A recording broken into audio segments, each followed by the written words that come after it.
Sub register కార్యాలయం నందు గతంలో ఇన్ఛార్జ్ సబ్ రిజిస్టర్గా పనిచేసిన ఉదయగిరి శ్రీనివాసులపై పలువురు బాధితులు ఆగ్రహం వ్యక్తం చేశారు.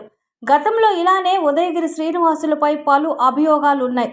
విడవలూరుకు చెందిన వేనాటి తులసమ్మ 75 సంవత్సరాల వృద్ధురాలకు చెందిన సుమారు 1 ఎకరా 2 సెంట్ల పొలాన్ని ఆమె మనవడు ఆమెకు, ఆమె కుమారుడుకు, కూతుర్లకు తెలియకుండా ఇన్ఛార్జ్ సబ్ రిజిస్టర్ ఉదయగిరి శ్రీనివాసులతో కలిసి పొలాన్ని registration చేయించుకున్నాడు.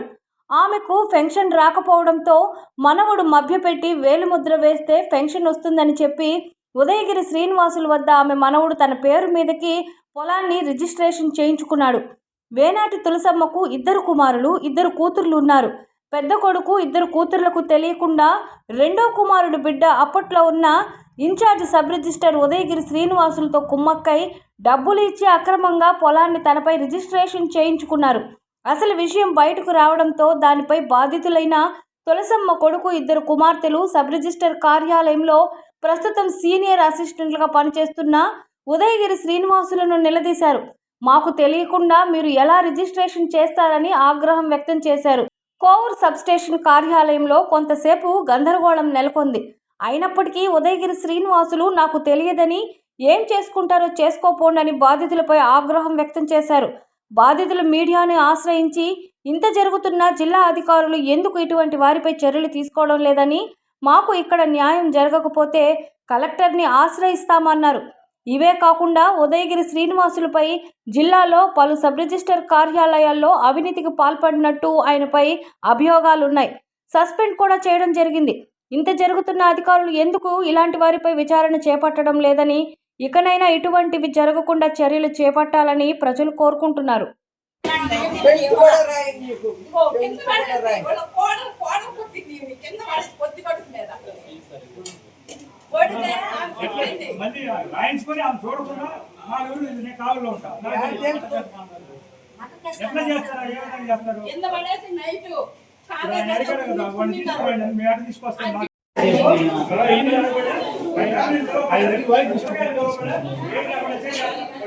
Incoming call from a J. Garuda reporter identified by True.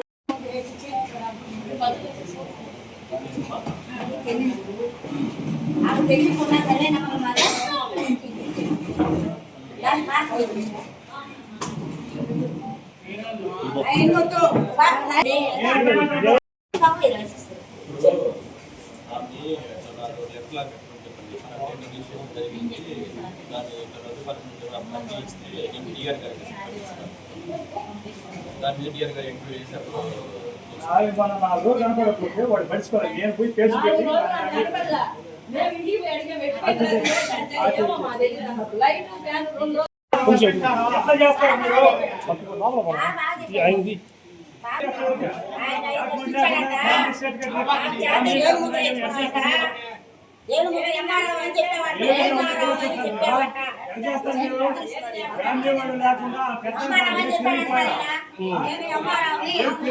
అవును తెలియకుండా మోసం చేశారు. అది తెలియకుండా చేశారు. నాకు ఏం తెలియదు. నాకు న్యాయం చేయాలి. ఏమైందమ్మా? ఏమైంది? నాకైనా కావాలి. ఆయన మోసం చేసి తీసుకున్నారు. ఎవరు? నాకు తెలియదు. ఆయన ఆయన మనవాడు తీసుకున్నా. మనవాడు తీసుకున్నాడు. ఆయన నన్ను మోసం చేసినారు. నాకు అయినా ఏం చెప్పి తీసుకున్నాడు?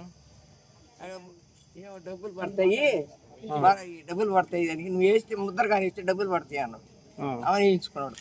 అది రైతు పడుతుంది అన్నాడు. ఎంతమంది మా పిల్లలు? నీకు ఎంతమంది పిల్లలు? నాకు 2 కూతురు 2 కొడుకులు. వేసి ఎన్ని రోజులు అవుతుందా ముద్ర? 6 నెలలు అయిందా? మీ పిల్లలు చెప్పలేదా మీరు?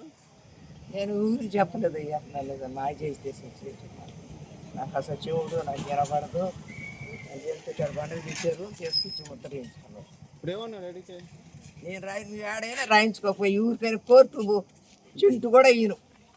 ఎక్కడికైనా తెలుపుకోర్రా పని పోయి చింటు కూడా ఇన్ని. అన్న దేవురమ్మా మనవాడు కోడలు 2 మనవరాలు చేత గుర్తిస్తున్నాడు. ఎకరా 30 సెంట్లు పొలం ఆమెకు ఉంది. మాకు పిల్లలందరూ తెల్లారం తెచ్చేసింది. ఎవరికి సంబంధం లేదు. ఆమె సొంతం అది. ఆమెకు తెలియకుండా ఆయన మోసం చేసి అదేని ఇదేని ఏదో సరే మళ్ళీ తేడా పెన్షన్ అయ్యి అని ఆమె తీసుకుని కేలు ముద్ర వేసి దాన్ని రిజిస్టర్ చేస్తున్నాం. ఇప్పుడు ఎంఆర్ఓ కూడా డబ్బులు రావాలంటే ఎంఆర్ఓ ఆయన చెప్పాడంట, వాళ్ళు ఎంఆర్ఓ ఆయన చెప్పించారంటాడు పిల్లకాయలు ఈ చేత. ఈయన డబ్బులు ఎంత లాసం తీసుకునేది డాక్యుమెంట్ అయితే నా కాడ ఉన్నాయి, ఉద్యోగాలు ఉన్నాయి, పాస్బుక్లు ఉన్నాయి, అన్నీ ఉన్నాయి, పాస్బుక్లు అన్నీ నా దగ్గరే ఉన్నాయి. అన్నీ నా దగ్గర ఉంటేనే రిజిస్ట్రేషన్ ఏలు ముద్ర రేపు చేసి ఎట్లా చేస్తారో ఏందో అర్థం కాల నాకు.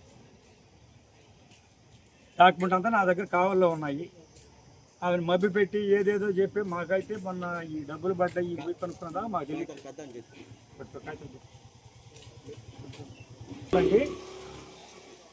వాళ్ళు మభ్య పెట్టేసి ఆమెకి ఏదైతే చెప్పి ఆమెకేం తెలియదు. పెద్ద 85 ఏళ్ళు వయసు ఆమెకి. పెన్షన్ అని అదేని ఇదేని చేసుకుని చేలుముద్ర రేపు చేసుకొని పొలం వాళ్ళు లాగేసుకున్న 2-3 నెలలకు ఆమెను బయటకు నెట్టిపోద్ది. ఆమెను అందరూ కొట్టిపోద్ది కదంట, ఆడవాళ్ళు మగవాళ్ళు కొట్టి ఆమెను ఇబ్బంది పెట్టేశారు. సరేనా, ఈ విధంగా రిజిస్ట్రేషన్ అయిందని మీకు ఎట్లా తెలిసింది? మాకు మొన్న ఈ రైతు భరోసా పడతవా పడ్డాయి, నీ రైతు భరోసా మారిపోయి ఉంది, మనోడికి పోయి ఉంది, ఈ పేరు లేదు చెప్పినప్పుడు మాకు అన్ని డబ్బులు నాకు ఫీల్ వాళ్ళకి ఇచ్చారు. అప్పుడు ఇక్కడ జరిగింది అంటే ఎట్లా చేశారమ్మా, కావులి కోవూరు రిజిస్ట్రేషన్ ఎట్లా చేస్తారు, డాక్యుమెంట్ అంతా నా దగ్గర పాస్బుక్ నాకు ఉంటే ఎంఆర్ఓ చెప్పాడని చెప్పి వాళ్ళు ఈ విధంగా రిజిస్ట్రేషన్ చేస్తారు. ఇప్పుడు అడిగితే మాకు సంబంధం లేదు అంటున్నారు. ఏమైనా చేసుకోండి అంటున్నారు. ఏమైనా చేసుకోండి మాకు సంబంధం లేదు, మీరు ఏమైనా చేసుకోండి అంటున్నారు. ఇప్పుడు నేను రాగానాడు ఏమడిగారు, అబ్బాయిని తీసుకురామన్నారు. మేము లేకుండా రిజిస్ట్రేషన్ అబ్బాయికి ఇన్ఛార్జ్ చేయించుకున్నారు కదా, అప్పుడు అడగబడ్డా అయ్యా మీ పెదనాయనడి మీ అత్త వాళ్ళు ఒక 35 లక్షలు చేస్తుంది, అది చేసేది ఎట్టన్నా ఉండి ఆమెని ఏ గురికి తెలియకుండా తీసుకొచ్చి రిజిస్టర్ చేసుకోవటం, డాక్యుమెంట్ అంతా నా దగ్గర ఉంటే చేసుకోవటం. ఆయన ఎంఆర్ఓ అని చెప్పాడు. ఆయనే ఆ భూమి ఎక్కడుందన్న? పెదకాల కట్ట, బిడలూరుకి ఉత్తర పక్క పెదకాల కట్ట, ఆ కట్ట చెవులు లారీ పోతుంది. ఆమెను ఈ విధంగా మభ్యపెట్టి ఆమె చేసి మళ్ళీ చేయించుకొని కూడా మళ్ళీ ఆమెని కొట్టటాలు తిట్టటాలు ఈ విధంగా చేస్తే మళ్ళీ ఒక ఉంగరం పెళ్లికి పోయేస్తానంటే ఉంగరం తీసుకున్నాది, ఆ ఉంగరం కూడా లేదంట. మళ్ళీ సబ్రిజిస్టర్ ఏమన్నారు ఇప్పుడు ఆయన చేసిన అని మీరు ఏమైనా చేసుకోండి, మీరు కలెక్టర్ కాడికి పోండి, మీరు గవర్నర్ కాడికి పోండి, లేదా చంద్రబాబు నాయుడు కాడికి పోమంటున్నాడు. నేను పవన్ కళ్యాణ్ కాడికి పోతా, నేను పవన్ కళ్యాణ్తో డీల్ చేస్తా. ఇది తెలియని ఆయన తీసుకొచ్చి ఏలు ముద్ర వేయించుకొని నేనే ఎంఆర్ఓ అని చెప్పి ఆయన లోపల చెప్పి ఎక్కడ చేపించుకుంటాడు రిజిస్ట్రేషన్, ఎక్కడ చేపిస్తారు ఇల్లు ఎడగరా తల్లికి. మీరేమవుతారా కొడుకు, పెద్ద కొడుకు నేను. నా తమ్ముడు చచ్చిపోయాడు, వాడు కొడుకు వాడు భార్య. మళ్ళీ వాళ్ళిద్దరు కొట్టి వాళ్ళ కోళ్ళ కొట్టి ఈమెనే ఈదిలోకి నెట్టేసి చంపిపోయారంట మొన్న నైట్. ఆ పక్కల వాళ్ళు వచ్చేదో తీశారంట.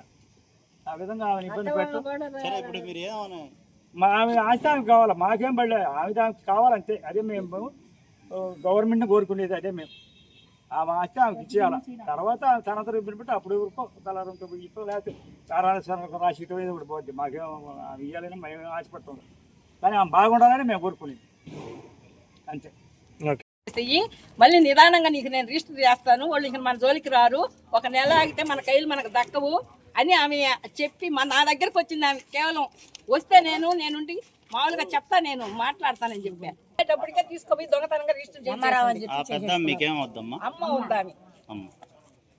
ఎప్పుడు దొంగతనంగా మోసం ఏం చేయబాకొదినా, అందరం మాట్లాడుకొని ఏదైనా చేసుకుందాము, నలుగురు పరిష్కారం చేసుకుందాము, నలుగురు దగ్గర కూర్చుందాము.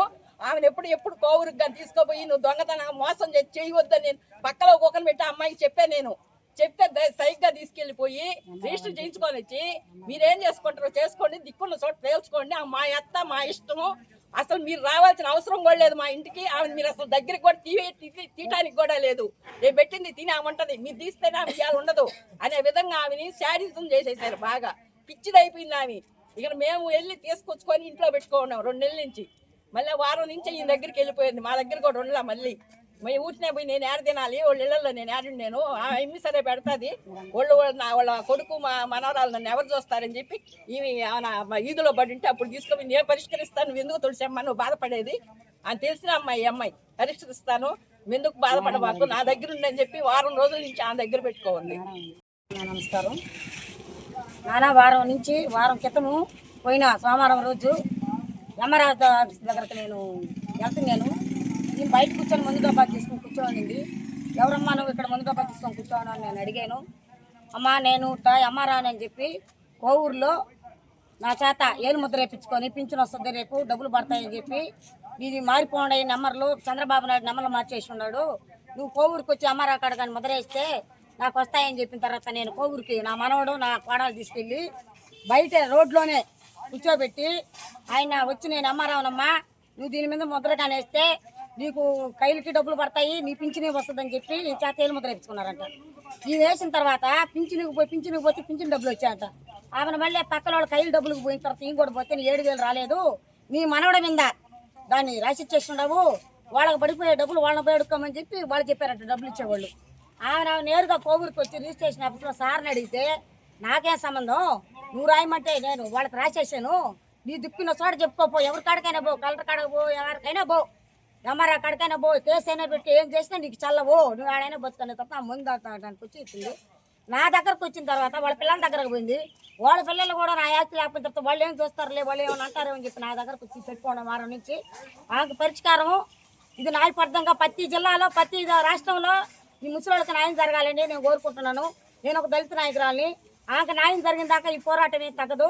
ఆమె పొలం ఆమెకి ఇచ్చేస్తే ఆమె అనాథశారణానికి ఇచ్చుకుంటాము, లేదో ఆమెను ఇష్టం వచ్చిన నలుగురికి ఇచ్చుకుంటుందో నాకైతే తెలియదు. ఆమె ఇప్పుడు ప్రాణాపాయంలో ఉంది. ఇక్కడ రిజిస్ట్రేషన్ ఆఫీస్లో ఎంఆర్ఆర్ అని చెప్పి సంతకాలు పెట్టిస్తున్నాడంట, ఏలు ముద్రలు లేపిస్తున్నాడు. అది మీరు గవర్నమెంట్ స్పందించి చేయకపోతే చాలా మంది దళిత నాయకులు అయితేవి, పేద ప్రజలైతే, ముసలోళ్ళు అయితే, ముతకాళ్ళు అయితేవి, మైండ్ బాగలేని వాళ్ళు కూడా ఈ కాగితాలని రిజిస్ట్రేషన్లు అన్నింటినీ అయిపోతాయి అని నేను కలెక్టర్ గారికి అయితేనేమి, ఎమ్మెల్యేకి అయితేనేమి, ఇక్కడ డిఎస్పీకి అయితే, ఎస్పీ గారికి అయితే, ఎస్సీ గారికి అయితే, అన్ని అధికారులకు అందరికీ నేను మీ అందరికీ విన్నపించుకునేది ఏంటంటే ఇటువంటి దళిత నాయకురాలుగా ఈ ఉద్యమాలు మేము ఎందుకు చేస్తున్నాం, వీటి కోసమే చేయాల్సి వస్తుంది. మేము వాళ్ళందరూ కనిపెట్టి మీరు దీన్ని న్యాయం చేసి ఆమె పొలం ఆమెకి ఇప్పించేస్తే ఆమె బతుకుతుంది, లేదంటే ఆమె చనిపోతుంది. దీనికి కారణం ఇక్కడ ఉండే registration officer sir Srinivasulu sir గారు.